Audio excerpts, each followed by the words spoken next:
મુખ્યમંત્રી કૃષિ યાંત્રીકરણ યોજના 2024-25 અંતર્ગત આજે કિસાનો માટે harrow, cultivator, plough, power thresher, rotavator, seed drill, tractor operator, sprayer, land leveller, આમ કુલ 386 લાભાર્થીઓને 1,40,00,000 રૂપિયાની સબસિડી વિવિધ યાંત્રિકોને જે ઉપયોગી થાય ખેતી માટે એ બધા સાધનો માટે આપવામાં આવ્યું છે. અને આપ જોઈ શકો છો કે મોટી સંખ્યામાં ડભોઈ તાલુકાના ખેડૂતો આજે એપીએમસી ગ્રાઉન્ડ પર ઉપસ્થિત રહ્યા. 386 લાભાર્થીઓ આ તમામ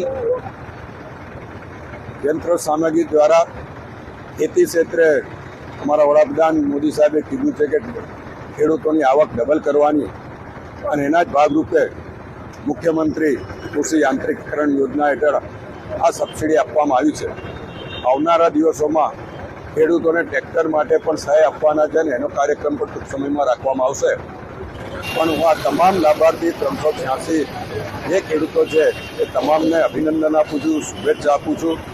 અને આવી જ રીતે સરકારી યોજનાનો લાભ લઈને ખેડૂતો પોતાની ખેતીની આવક ડબલ કરે અને ડરબાવાથી ડભોઈ તાલુકો તો સમૃદ્ધ બને, સાથે સાથે